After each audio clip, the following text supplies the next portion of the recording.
Hi everyone, so I'm here today to share 5 cards that I made using Simon Says Stamps limited edition Frightful Fun card kit that was just released in the past couple of weeks for the holiday season, the Halloween season. So I'm just showing you the contents of the kit. There's a lot of great stuff, including an 8x10 stamp set, this cute little ghost die, some stickers by Pebbles, some little cardboard cutouts by Pebbles, both of which we're going to rely on a lot. I also love those little ghost-shaped braddies that are towards the right top of the screen. There's some intense black ink by Simon Says Stamps, some glitter by Tonic, a little bottle of glossy accents, a spider web and some spiders, which I didn't end up using them on any cards, but I think they'd be great for Halloween decorations around the house. So let's get started, and we're going to start with card 1. And for card 1, I used one of the larger images from the 8x10 stamp set. It's a spooky tree with a fence and an owl kind of sitting on one of the branches with some spider webs and a little spider hanging. And then I stamped it with a Copic friendly black ink and then masked it off so that our Copic coloring wouldn't get in the way. And now I'm just making one of the backgrounds that you've probably seen me make 100 times on this website. We're just gonna have a moon, and it's going to be surrounded by varying shades of blues, going from light to dark as we work our way out towards the edges of the card. And for this moon scene, I thought it would be cute to set the little owl so he was sort of right in the right within the face of the moon. So now we're going to start working on the ground, and for the ground I used a bunch of yellow greens and some blue greens also. I like the yellow greens, especially the lighter colored yellow greens by Copics, for just the glow that they tend to give to scenes. So whenever I'm trying to make something that glows or something that looks a little spooky and eerie, I'll rely a lot on those YG colors, especially YG11, YG13. And now we're just going to color in the tree using some browns in the E20s and the E40s. And I'm just using my E49 to make some little stripes in the tree trunk, just to, make it look like it's a real old, gnarly looking tree. And I'm just gonna go over that with an E27 to soften it up just a little bit. And then I'm just cleaning up the edges around the tree where the mask may have gotten, bled over into the background. So I just covered that over with some blues. For the fence, I used some Copic markers in the E30s, and I just wanted to make it look like it was old wood, so I did a lot of stripes with various colored markers in the E30 and E40 range. Now we're just going to put a little tuft of grass around our tree, and I'm going to darken up the outer edges so that we can make the inside of the scene really pop, so that it really looks like that moon is casting a real eerie glow over our scene. I'm going to add some highlights with a white gel pen, focusing on the right side of the tree because that's the side that is that the moon is reflecting on. And that is going to do it for our Copic coloring. Now I'm just going to remove the painter's tape from our card panel, and I'm going to attach it to an A2 size card base. And let's see what we do next. Then I think we're going to add the sentiments onto the card, and I'm using sentiments from the 8x10 stamp set. I just stamped them with white embossing powder and then heat set it on black cardstock and then cut it into little strips. I'm also using some of the little stickers by Pebbles to kind of fill out the scene, and that's going to do it for card 1. For card 2, I thought it would be fun to do a light up card. So we're going to make a light up card and the part that's going to light up are the ghost eyes. They're going to give kind of an eerie yellow glow. So the first step is to kind of figure out where we're going to have to put our little lighting mechanisms. And I am using just a plain white card panel for the underside of the card, and this is where I'm going to attach all the different parts to make the light. We're going to have 2 lights, and the lights are going to be in each of the eyes, so that's why I traced the ghost's eyes before, so that we know where to place the lights. We have to build a circuit, so to do that, I just kind of drafted the blueprint for where the circuit was going to go, and I'll show you how we do that in a second. So I'm just taking some copper tape, and this is by Chibitronics, and I'm just going to follow the little pathway that I had set, that I had put down in pencil, and I'm going to do that again for the second row. And the key thing here is you just want to make sure that those 2 rows that they never touch, because if they touch, then the lighting mechanism won't work.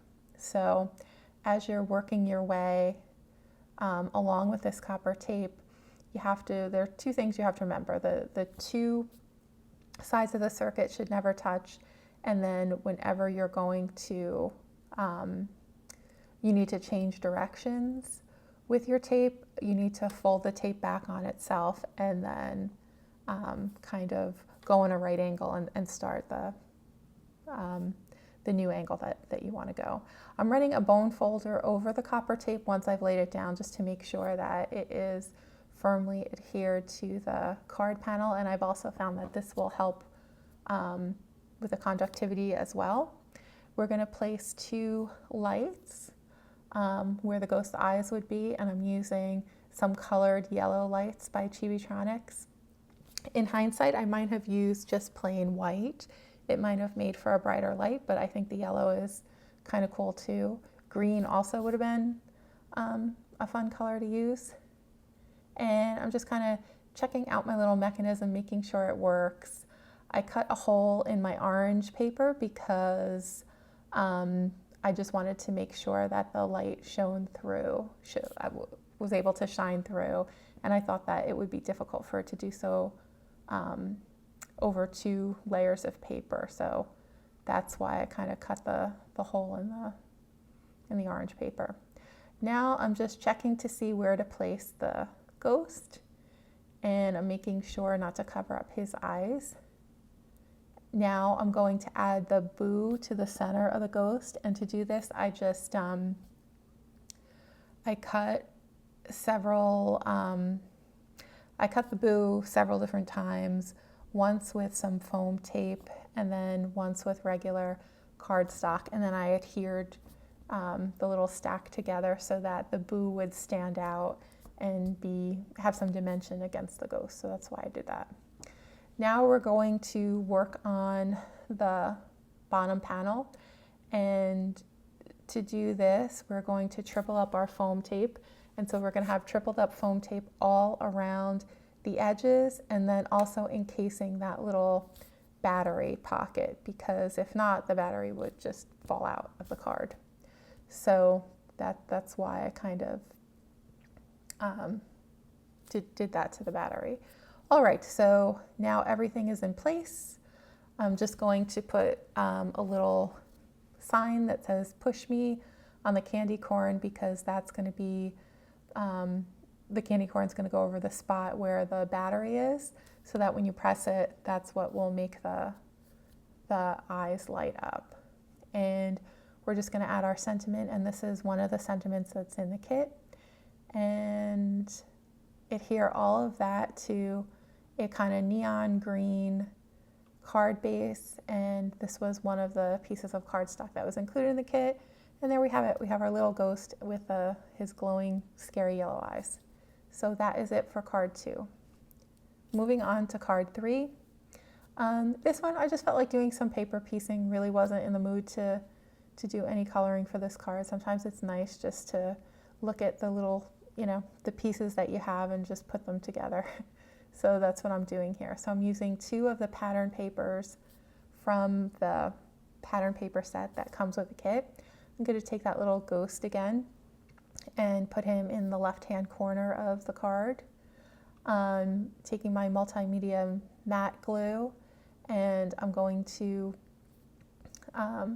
just inlay some black cardstock over the eyes and the mouth because I thought it was too busy looking with the background of the card to just leave it open.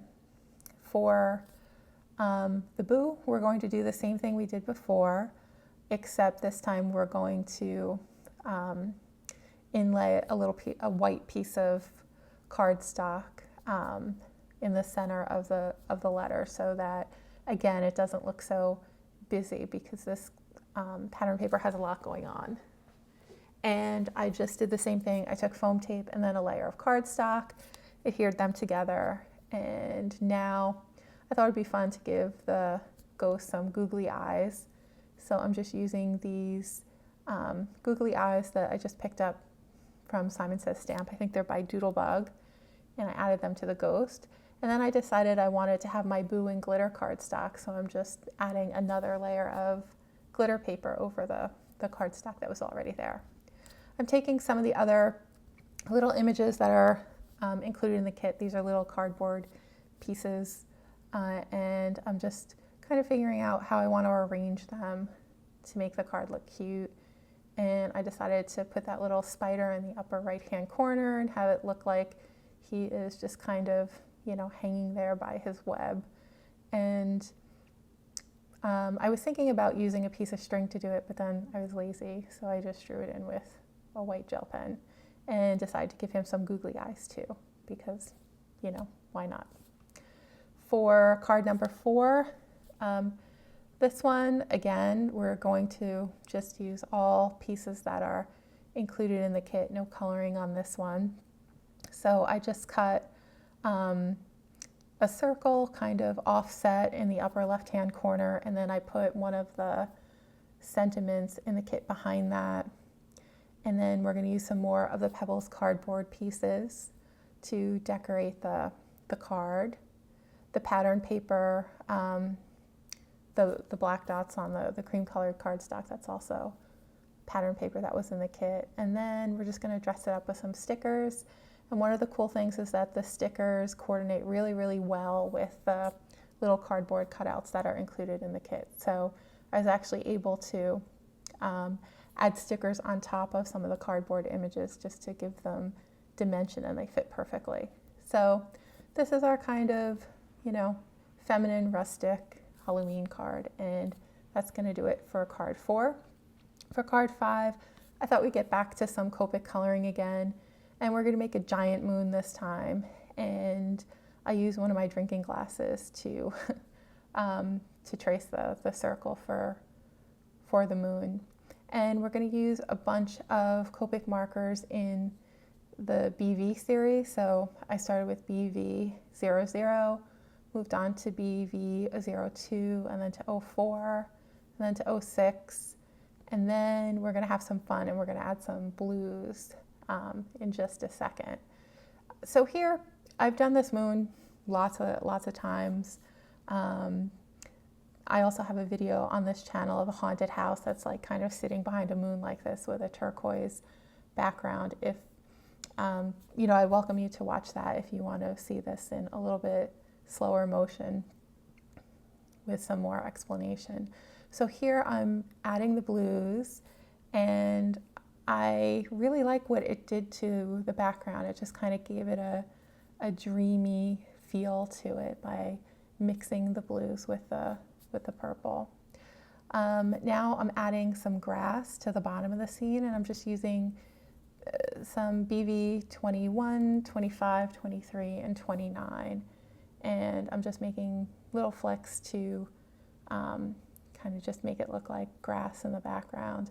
I'm just scribbling over the moon to, give it a little bit of interest. Now I'm going to take the painter's tape off of the card, and now I'm trying to figure out what images I want to place on the card. So I decided to use one of the little bats by Pebbles, one of the little stickers, and then another one of the little cardboard pieces. And now I'm going to adhere it to a card base. At this point I got a little stuck because I felt like it looked a little plain, but I didn't quite know what to do with it. So I added a little puffy sticker flower. And then I found this sentiment in the kit, and I thought that it just really gave it that extra something, that extra pop. So here are my cards for the Frightful Fun kit. I hope you enjoyed the video. I hope you learned a lot. I hope you try the light up card in particular. It was a lot of fun, and I hope you guys have a great week or a great weekend depending on when you're tuning in. I will see you all in the next video.